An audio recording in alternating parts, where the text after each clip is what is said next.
Music producers, welcome to Curtis King TV. Today I have a video tutorial, or basically a video walkthrough, to show you what my OBS setup looks like as I live stream here on my YouTube channel. Many of you have been asking, yo, what does that look like? What is all in there? How many scenes do you have? How do you do it? This is the video that's going to explain it. Let's talk about it.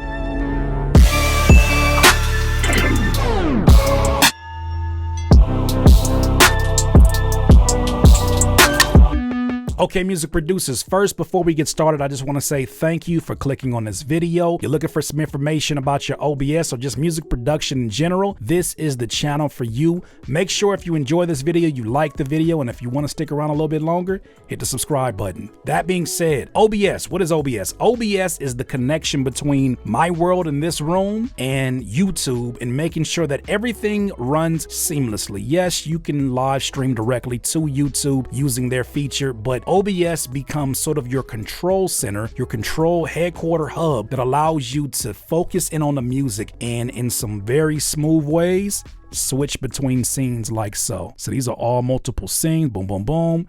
And as you can see, it just makes my life easy. I'm using actually this little panel, which you can get on your mobile device, called the Stream Deck. Now there's a mobile Stream Deck version, but that's not what this is about. I just want you to see what my actual OBS looks like, because when you first get in here, it doesn't look like FL Studio for sure. As you can see, I don't have a bunch of audio mixers or a bunch of stuff going on in here. I literally have one input that is actually an output from FL Studio using this program called Link Pro. Now you can go download that in the description. I'll do a video about that later because that is a whole nother tutorial in itself. I'm using Link Pro audio. That is basically my audio device here in FL Studio. When you first get it open, it's going to look something like this. I've kind of rerouted some things around. If you want to go ahead and pause it and screenshot this, by all means, but I've routed it to where now I can have this program take the audio, whatever audio is coming through. Like I have my microphone activated within FL Studio or whatever DAW you're using, and it's basically taking that audio, outputting it, and I can put it into multiple outputs. Now, that being said, here's where I basically have all of my scenes set up. So let's start with scene one, which is main camera. That's the one you're looking at right now. If we go here to my desktop,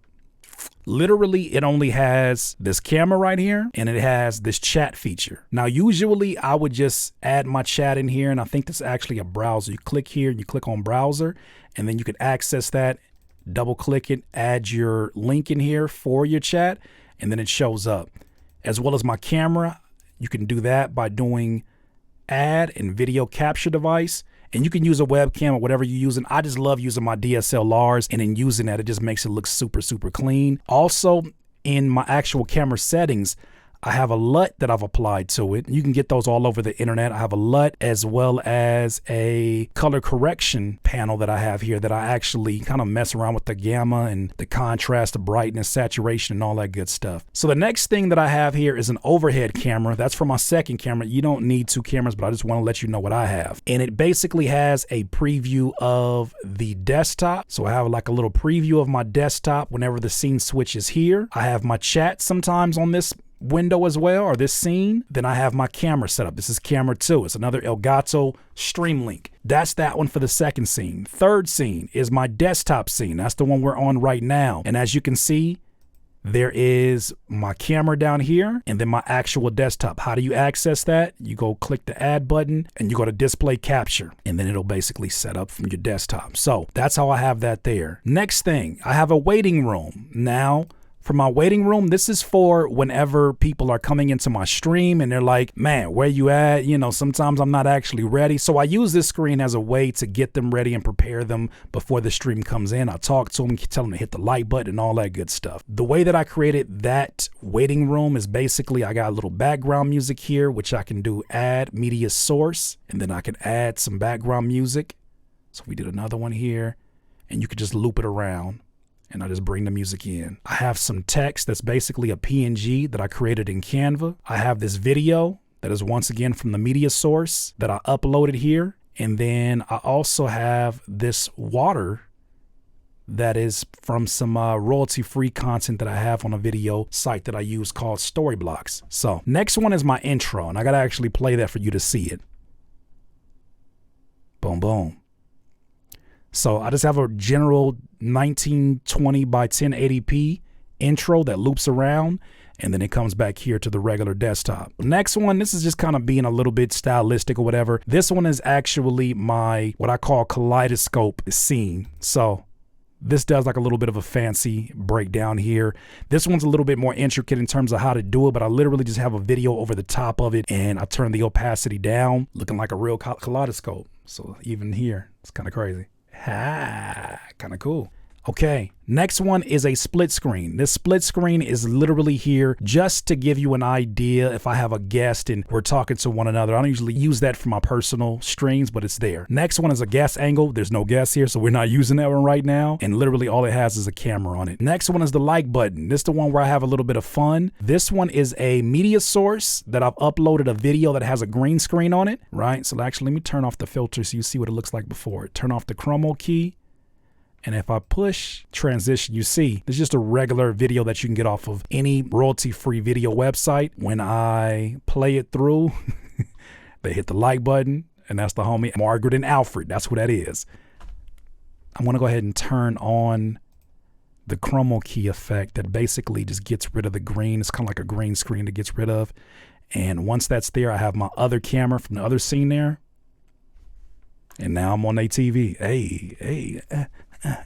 Okay, that's that. The last scene that I have here is just basically a screenshot scene. This is whenever I'm just not in the mood to make a thumbnail. I literally took this as a PNG and I can just smile. And one of the dope things about using OBS is that you could right click and then hit the screenshot program, and it'll basically take a screenshot and dump it into whatever folder that you designate for your videos. So that's super dope. Shout out to the homie Ruslan for letting me know about that little technique there. That's pretty much all the scenes that I have here. Now, in terms of the actual settings, let's go in here and I'm going to show you kind of how I get the quality that I do when I'm streaming. First and foremost, in the general tab, I don't generally do anything here. Stream, obviously I have my stream key and all the good stuff here because I'm streaming on YouTube, but it's the same thing if you're streaming on Twitch. You just go ahead and get your stream key, insert that, and then that's going to help and make sure that when you activate it here, it'll activate on the stream output source of your choice. Output, this tab here is dedicated to my streaming. I have a more high power computer, so I'm able to,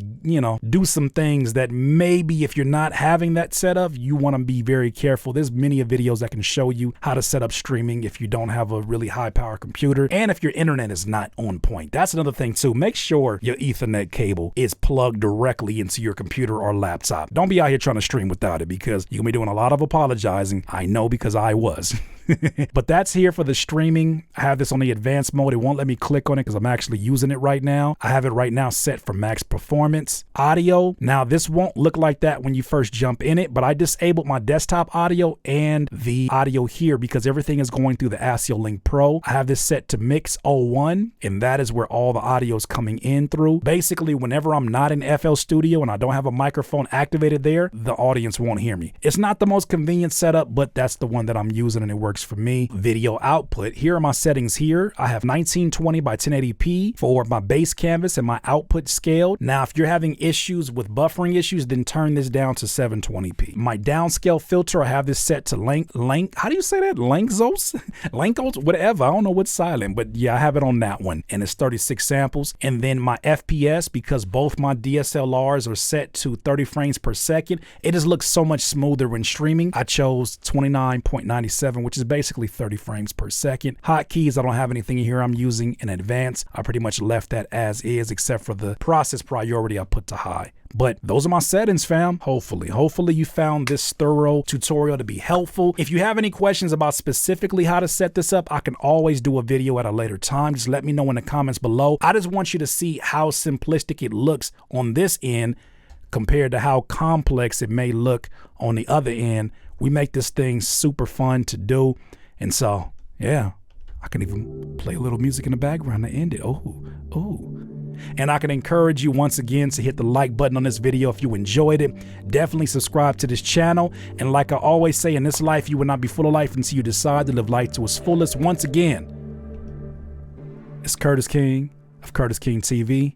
Have a good one. Peace. Look up, Nazi. Say cheese.